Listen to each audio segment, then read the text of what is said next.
Work on C-SPAN's Newsmakers program is Alexandria Smith. She is the executive director of the Political Action Committee, America Rising. And here in Washington with the questions, James Hohmann, national political reporter for The Washington Post, and Al Weaver. He covers politics for The Washington Examiner.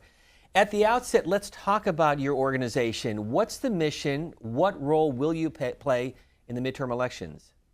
So the sole purpose of America Rising is to define and defeat Democrats. We are the GOP's premier opposition research organization. So we spend countless hours reviewing videotape, going out and tracking in the field ourselves, reading and producing countless pages of material to really shape a narrative on Democratic candidates.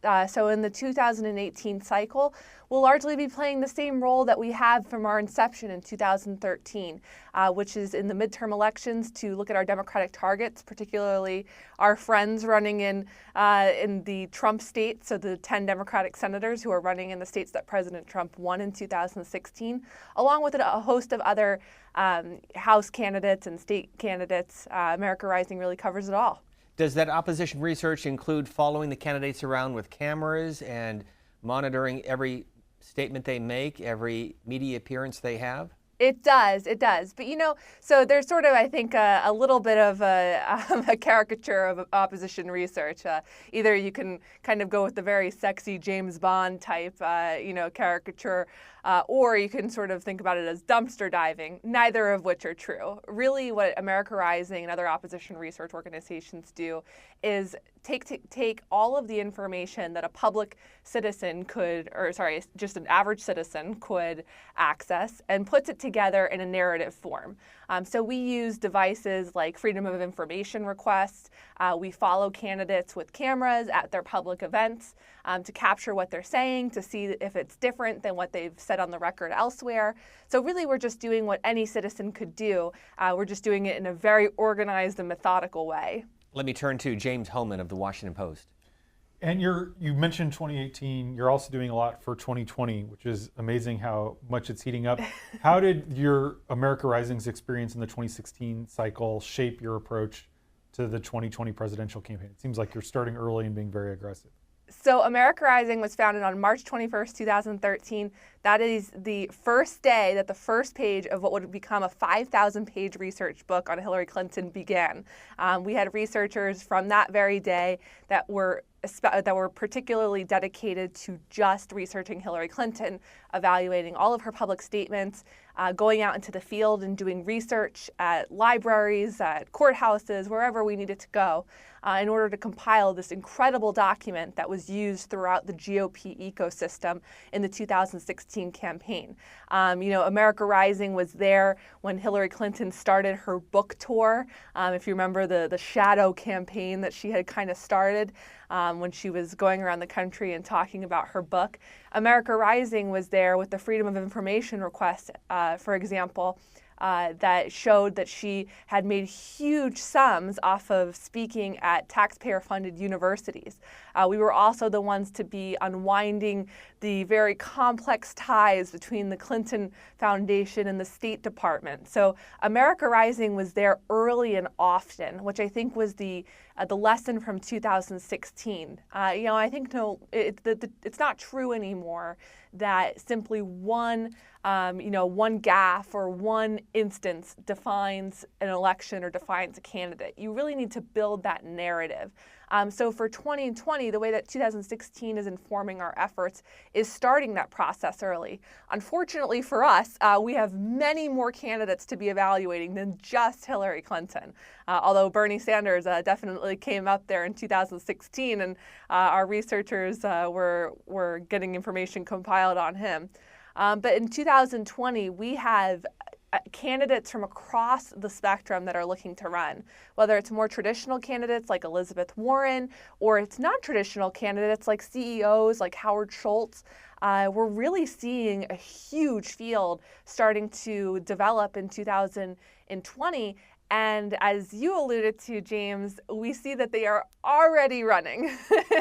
They are very much in the game. They are taking positions now that's causing a lot of heartache for those 2018 Democrats that are trying to survive in those red states. And so America Rising has started our 2020 presidential initiative, which involves the tracking and the research and the field research that will go into ultimately developing the research books and the entire compendium on these various individuals. So we already have a dedicated team that just looks at 2020, if you can believe it, as our 2018 researchers busy themselves with a lot of work on the Senate and the House side.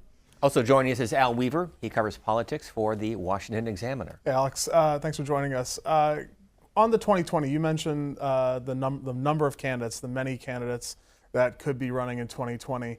You mentioned the Oppo book and Hillary Clinton. I want to get into that a little bit.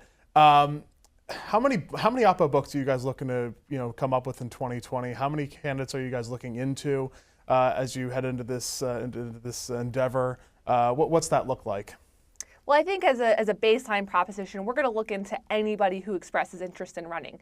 And that includes traditional and non-traditional candidates, because if 2016 taught us anything, it's that, President Trump was able to claw through an otherwise very traditional group of politicians and ultimately to win the Republican nomination. So, I think it would be unwise of us to simply just look at Elizabeth Warren or Cory Booker. I would say at this point we're really eyeing up about a dozen books that we'll be looking to seriously produce. But we're not limited to that number. Certainly, if people, if interest fades in certain candidates or interest, perks up in others, we're certainly interested in expanding that. We announced our 2020 initiative 2 weeks ago. We're going to be going around the country asking donors to contribute to this very important effort for America Rising. Because, as I said, in 2016, the lesson that we really took from that was defining Hillary Clinton early and often was the key to making her just an absolutely unacceptable alternative. Are you also looking at Republicans, though, most notably Ohio Governor John Kasich or Arizona Senator Jeff Flake? America Rising solely focuses on Democrats. Our only mission is to focus on Democrats and defining and defeating them ahead of the elections. James Hohman. Who do you think kind of you mentioned a dozen, who are the Democratic frontrunners? And based on sort of looking at the paper trail as it exists, who do you think is the most overrated Democrat in terms of electability and maybe the most underrated in terms of there's just not much out there to hit them on?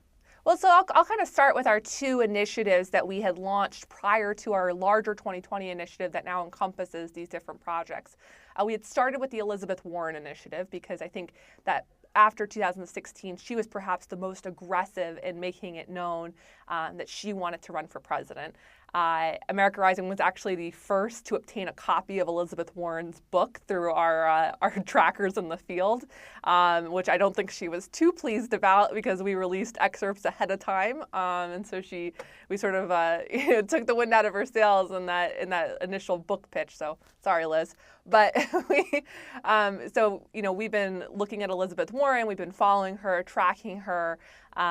She's undoubtedly taking positions that are, way to the left of where I think most of the country is, and she's bringing the rest of the field along with her in many ways. So I think that she's someone who is absolutely interested in running. She's, attempting to create this brand of herself with She Persisted. She's using it for every cause out there, whether it's talking about Pride Month or the Boston Marathon. She's doing her best to make it her own with the branding that's unique to Elizabeth Warren and the Elizabeth Warren store, I might add. But another person that we had focused on last year around this time actually was Andrew Cuomo. And the reason why we had looked at him is obviously he's governor of one of the largest states in the country. He had a $25 million war chest at the time that we launched our initiative. But he's someone that's really faced a challenge in this 2018 primary cycle, primary race. And I think kind of an unexpected challenge. So he is, of course, being primaried by Cynthia Nixon. who is, decidedly more progressive than Andrew Cuomo, which I think is devastating to Andrew Cuomo, given the fact that he tried desperately throughout 2017 to shed some of maybe the progressive criticisms of him. He draped his arm around Bernie Sanders and he talked about free tuition. He's been trying to put himself out there as a more progressive candidate because he kind of has a rap for being, more establishment, which, did not play well in the 2016 Democratic primary process. And then out of nowhere from his left comes Cynthia Nixon. She is, I think, she's showing not only what, she's showcasing the fact that his positions are not as progressive as people would like them to be, I think, in the Democratic primary base. But I think she's also showing just what thin skin he has. And that's something that probably people outside of the New York area didn't really realize, that he has a real issue talking to the press. He frequently, gets angry in the face of tough questions. And I'm not sure how well that attitude would play out in Iowa come 2019 and 2020. So it's been interesting to see how different people have sort of advanced and in some ways retreated. Alex, I want to get into that for a quick second. How thankful are you guys for Cynthia Nixon? Cynthia Nixon has been a source of great joy and great fun at America Rising, particularly during the New York Democratic Convention that was just a couple of months ago. Our research team, and I mean this genuinely, had so much fun watching this, because what we saw play out was almost like a mini 2016 right in New York State. You had sort of the establishment that was shoving Andrew Cuomo through, of course, the presumptive favorite, as was Hillary Clinton, and this insurgent candidacy from Cynthia Nixon coming out there from the activists that were in the crowd as well. So when Tom Perez, the DNC chair, got up at the convention after vowing after 2016 not to get involved in primary battles and endorses Andrew Cuomo, I think you could hear an audible gasp from the America Rising war room. We were all pretty shocked about that, but also pretty elated. So we had a lot of fun with that. I think that, good for Cynthia Nixon for showcasing, I think, Andrew Cuomo for who he is, which is a very small person and someone who really has a lot to answer for in terms of the corrupt ties he has in his state and state contracts. And there's a lot going on with Andrew Cuomo. You obviously have successfully sort of used Cynthia Nixon to highlight Cuomo's problems on the left. You have one of your initiatives is sort of trying to kind of sow the division in the Democratic Civil War. Can you talk about? No, we would never. Can you talk about how you do that, how you highlight the areas of division within the left, and how much of a factor that you think that will be in the next presidential campaign?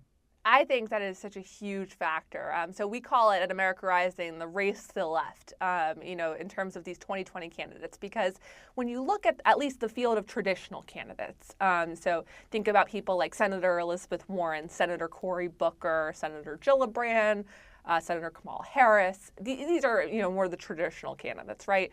They kind of look like a homogenous group. Now, some of them, like Kirsten Gillibrand, who used to be a Blue Dog Democrat, and Cory Booker, who has ties to Bain Capital, or who previously defended Bain Capital, and you have Kamala Harris, who was I think has some ties to corporate sort of issues in California, and her background as a law enforcement. Her background in law enforcement makes some of the moves problematic for some of the progressives out there. You have a group that's largely taking the same position. So, I think a great example of this is the refusal to take corporate money. So Elizabeth Warren was first out there with that. She declared early that she was not going to take donations from corporations. Then, you had Kirsten Gillibrand many moons later come out with this very random Facebook video where she says, "I'm not taking corporate contributions." So Cory Booker, not to be outdone, he must have been breathless. Like his people must have been like running to get a video camera together. He gets out there like a couple hours later, he's like, oh, I won't either. and then Kamala Harris, she's on stage, and actually this was a live stream that America Rising happened to be watching at a pretty sleepy hour for the rest of the country. And we're watching this, and someone asked her, Senator Harris, will you be taking corporate contributions? And she's like, well, it depends. Yet another siren moment for America Rising, where we immediately went into action with that. We pushed that video out there. And not 2 weeks later, she was forced to retreat and say, no, I'm not going to do it.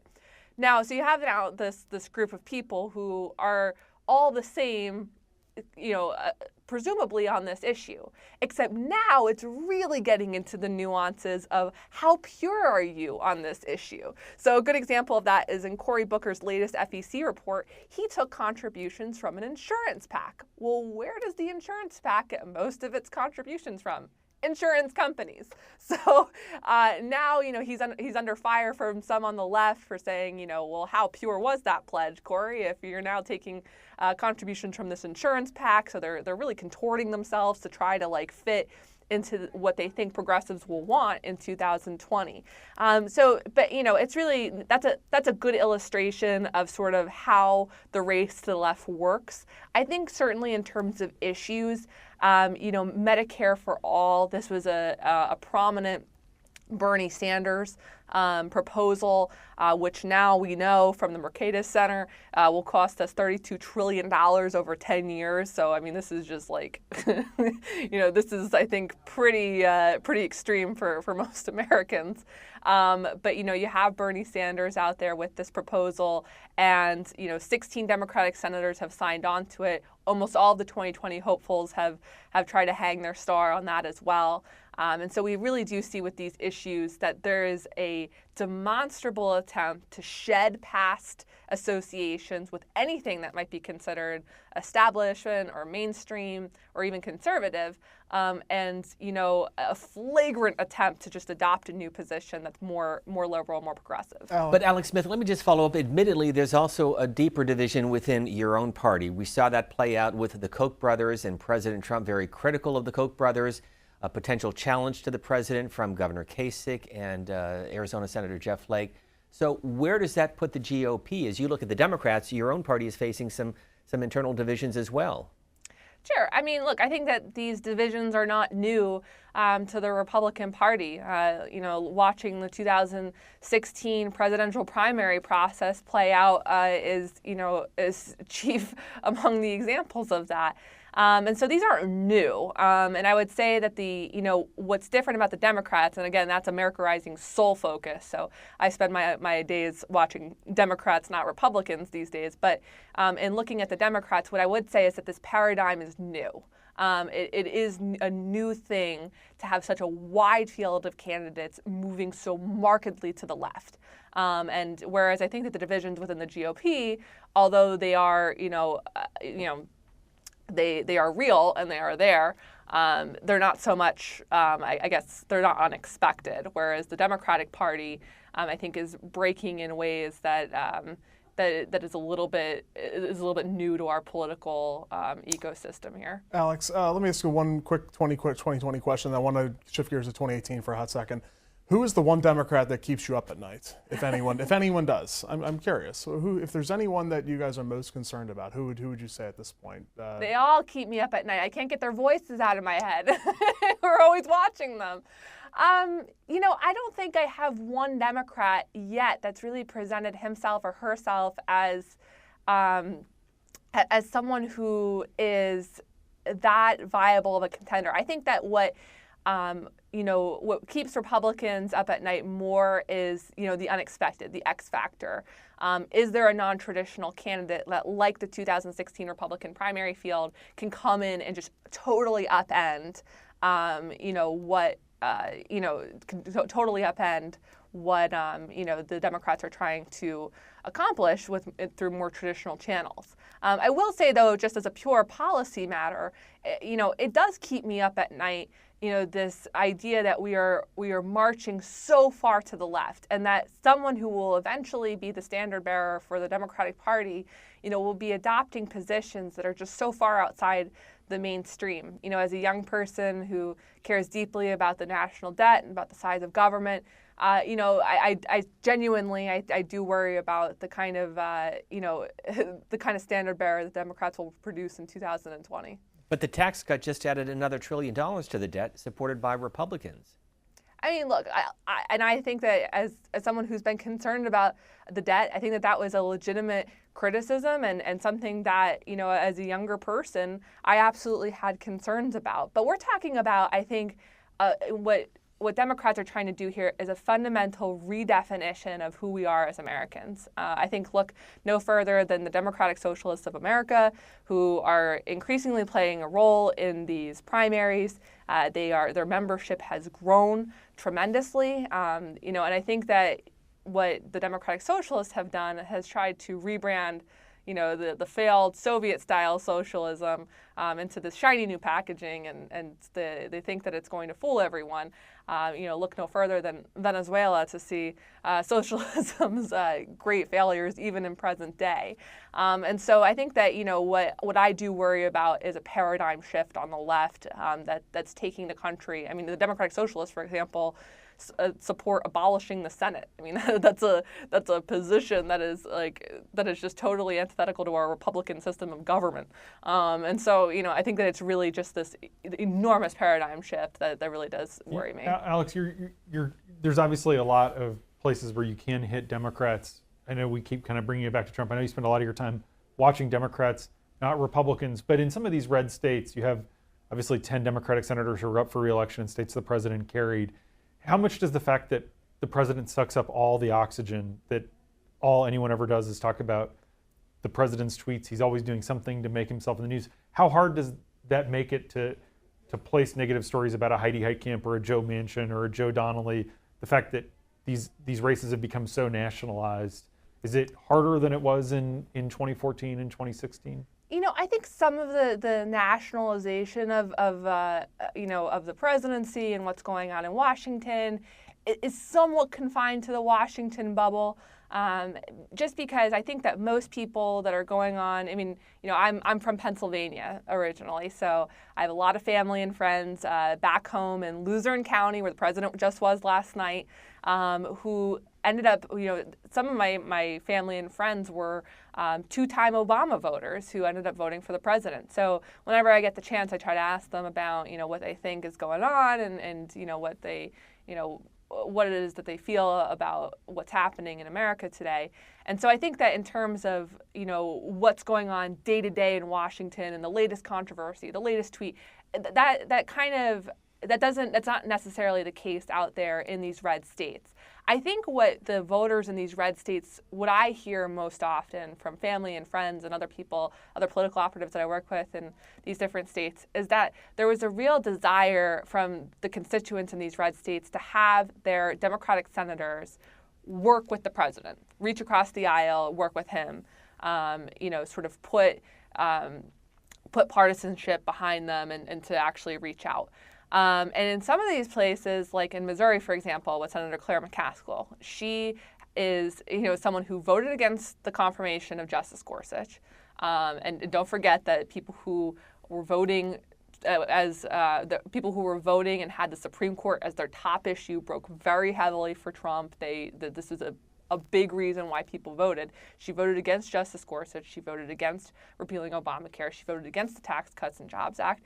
And now it's looking like for the confirmation of Judge Kavanaugh that we don't really know where she is on that. And I just find it really hard to believe, I find it hard to understand, how she's going to go back to her constituents, or, even someone like Bill Nelson, who's followed this pattern down in Florida, how they're going to go back to their constituents and say, yes, I went to Washington, I made a difference, and I worked on your behalf, when that state sent a clear signal in 2016 I think for both parties, 2016 was distinctly not about partisanship.